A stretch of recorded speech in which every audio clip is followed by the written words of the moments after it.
Jeg skal fortælle om lineære funktioner. Og en lineær funktion, det er, hvis du har nogle punkter i en graf, som ligger på en ret linje, så siger man, at funktionen er lineær. Ligningen for en lineær funktion er y i a x plus b, hvor a det er hængningskoefficienten, og b det er skæringen y-aksen. Så hvis vi tager et eksempel, som hedder, lad os sige, f af x er lige 2x minus 1. Så hvis vi skal sætte dem ind i et koordinatsystem, så er det selvfølgelig et koordinatsystem. B, det var jo skæring med y-aksen, som i dette tilfælde er minus 1. Lad os sige det her. Og så hvis vi skal finde hængningskoefficienten, som jo bare a, som i dette tilfælde er 2. Så går vi 1 til højre, og så a er afhængig af, hvor meget grafen bevæger sig opad, eller. Så i dette tilfælde, der går man 1, ja, det gør man hele tiden, der går man 1 til højre, og så går man 2 op, fordi vores hængningskoefficient er 2. Der går vi 1 til højre igen, 2 op. Og så vil man se, at når man gør det, så vil punkterne komme til at ligge på en ret linje. Sådan der. Noget andet, der er vigtigt at vide også, er, at hvis a er større end 0, så vil grafen vokse, som den gør her. Og hvis a er mindre end 0, så vil den aftage, det vil sige, at den starter op fra venstre, kører ned mod højre, sådan her.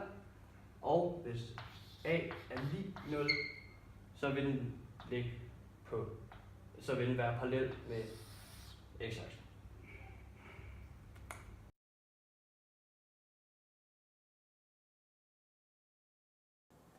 A er hængningskoefficienten, og når a er større end 0, er den stigende, og når a er mindre end 0, er den aftagende, og når a så er lig med 0, så det er den parallel med x-aksen, og derfor den ikke stigende eller aftagende.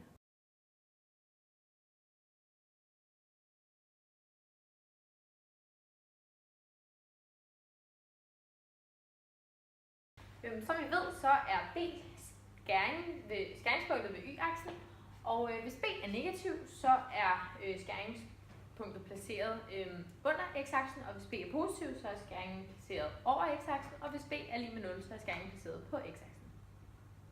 Ja, hvis vi har 2 punkter på en graf, så kan vi bruge denne her formel til at bestemme b. b er lig med y1 minus ax1, eller b er lig med y2 minus ax2. Og det kan man så bevise ved at sætte de 2 punkter, x1 og y1 og x2 og y2 ind i den oprindelige ligning. Og den ax plus e.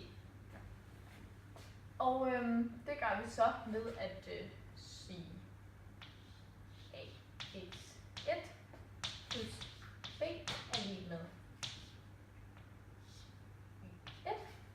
Og så skal vi så isolere b. Og for at gøre det, skal vi jo have ax1 over på den anden side, og det gør vi så ved at minus ax1 på begge sider. Så kommer der til at stå b er lig med y1 minus ax1. Og så har vi faktisk allerede den ligning, vi skal bruge til at bevise b. Og det er selvfølgelig det samme, vi gør for den anden, bare med et andet punkt, som så vil hedde b er lig med y2 minus ax2.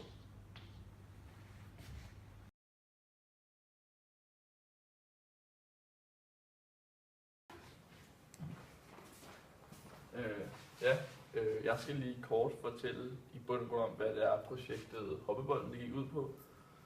Og det gik faktisk meget kort bare ud på, at vi skulle finde ud af, hvor højt en hoppebold den hoppede, i forhold til hvilken højde vi slap den i. Og hvis vi så prøver at tage udgangspunkt og tage et eksempel, så kan vi se, at vi kalder x-aksen for slippehøjden, altså S, og vi kalder y-aksen for h, altså hvor højt den hopper, hoppehøjden.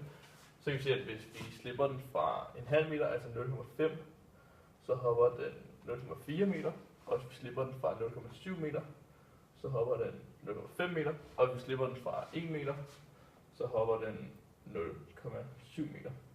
Og de her punkter, de ligger så ikke på en helt lige linje, men det kan vi så bruge vores program Inspire til, hvor vi kan se, hvad for en linje det er, der kører lige igennem dem alle, så vi ligesom kunne se, hvis vi havde et punkt i midten, hvor højt den så vil hoppe. Og der er vi så ind under statistik og statistisk beregning, og så vælger vi så en lineær funktion.